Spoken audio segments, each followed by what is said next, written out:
Hi అండి, welcome to Padma home foods. నేను మీ పద్మ. మరి మనం ఏ నాన్ వెజ్ కర్రీ అయినా బిర్యానీ అయినా రుచిగా ఉండాలి అంటే గరం మసాలా బిర్యానీ మసాలా అనేది చాలా ఇంపార్టెంట్ కదండి. మరి ఆ గరం మసాలా బిర్యానీ మసాలాని నేను ఏ విధంగా ప్రిపేర్ చేశానో వీడియోలో షేర్ చేస్తున్నానండి. మరి వీడియో చూసేయండి. ముందుగా గరం మసాలా కోసం ఇక్కడ స్టవ్ ఆన్ చేసి ప్యాన్ పెట్టుకుని 2 టేబుల్ స్పూన్స్ వరకు ధనియాలను వేసుకోండి. 1/2 టేబుల్ స్పూన్ జీలకర్ర, 1/2 టేబుల్ స్పూన్ వరకు సోంపు, అలాగే 4-5 బగారా ఆకులని ఈ విధంగా కట్ చేసైనా తుంచైనా వేసుకోండి. ఈ విధంగా వేసుకొని ఇవి లైట్గా ఫ్రై అయిన తర్వాత మీడియం టు లో ఫ్లేమ్లో పెట్టుకొని ఫ్రై చేసుకోండి. తర్వాత 1/2 టేబుల్ స్పూన్ వరకు సాయి జీరా కూడా వేసుకొని మొత్తం అన్నీ కూడా రోస్ట్ అయ్యే విధంగా ఫ్రై చేసుకోవాలి. అంటే బగారా ఆకైతే మనం తుంచితే కొంచెం స్మాష్ అయినట్టుగా అవ్వాలన్నమాట. ఇలా అయ్యేంత వరకు ఫ్రై చేసుకోవాలి. చూడండి, ఇక్కడ నేను చూపిస్తున్నాను. బగారా ఆకు అనేది పర్ఫెక్ట్గా, అంటే అన్నీ కూడా పర్ఫెక్ట్గా రోస్ట్ అయిపోయాయి.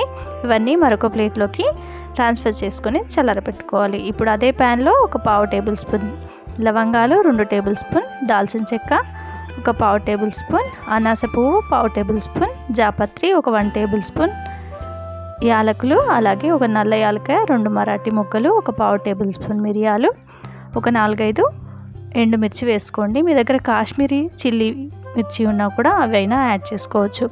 ఇవన్నీ కూడా లైట్గా లో టు మీడియం ఫ్లేమ్ పెట్టుకొని ఫ్రై చేసుకోండి.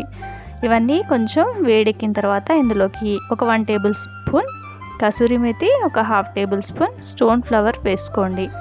ఇవన్నీ కూడా లో టు మీడియం ఫ్లేమ్ పెట్టుకొని పర్ఫెక్ట్గా ఫ్రై చేసుకున్న తర్వాత స్టవ్ ఆఫ్ చేసి ప్లేట్లోకి ట్రాన్స్ఫర్ చేసుకొని పూర్తిగా చల్లారబెట్టుకోండి. ఈ విధంగా అన్నీ చల్లారిన తర్వాత మిక్సీ జార్లోకి ట్రాన్స్ఫర్ చేసుకోండి. ఇవన్నీ ట్రాన్స్ఫర్ చేసుకొని ఇందులోకి ఒక 1/2 టీ స్పూన్ పసుపు, అలాగే 1/2 టీ స్పూన్ సాల్ట్ వేసుకోండి. ఇక్కడ నేను తర్వాత వేసానండి. ఇలా వేసి గ్రైండ్ చేసుకుంటే మనకు గరం మసాలా అనేది చాలా బాగుంటుంది. ఆ క్లిప్పింగ్ అనేది మిస్ అయింది కాబట్టి మీకు చెప్తున్నాను. ఈ విధంగా గ్రైండ్ చేసుకున్న ఈ గరం మసాలాని ఒక బౌల్లోకి ట్రాన్స్ఫర్ చేసుకుని చల్లారిన తర్వాత స్టోర్ చేసుకోవాలి. ఇప్పుడు బిర్యానీ మసాలా ప్రిపేర్ చేసుకోవడానికి స్టవ్ ఆన్ చేసి ప్యాన్ పెట్టుకొని ఒక 1/2 కప్పు ధనియాలను వేసుకోండి. అలాగే 6-7 బగారా ఆకులని ఈ విధంగా కట్ చేసి వేసుకోండి. తర్వాత ఇందులోకి ఒక 1.5 టేబుల్ స్పూన్స్ వరకు అనాస పువ్వులను వేసుకోండి.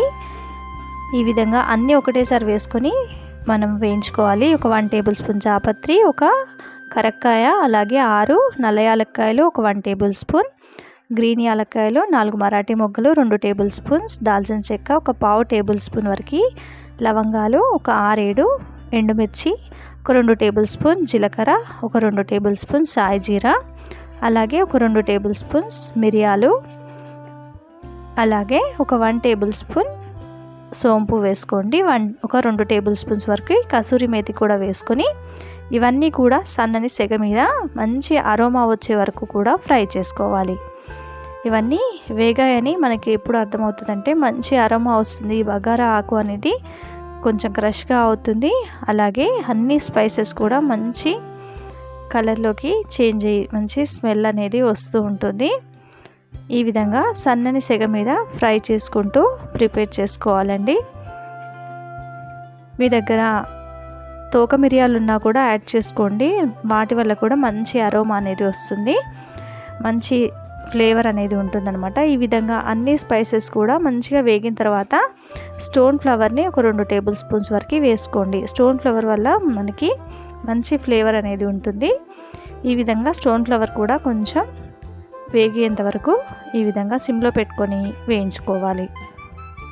ఇవన్నీ ఫ్రై అయిన తర్వాత స్టవ్ని ఆపేసి ఒక 1/2 మినిట్ పాటు ఈ విధంగానే కలుపుకుంటూ ఫ్రై చేసుకోండి. ఎందుకంటే అడుగు భాగాన ఉన్న ధనియాలు, కొన్ని జాపత్రి అలాంటివి మాడిపోకుండా ఈ విధంగా కలుపుకుంటూ ఫ్రై చేసుకోండి. పర్ఫెక్ట్గా వేగుతాయి. తర్వాత ఒక ప్లేట్లోకి ట్రాన్స్ఫర్ చేసుకొని పూర్తిగా చల్లారే వరకు చల్లారపెట్టుకోండి.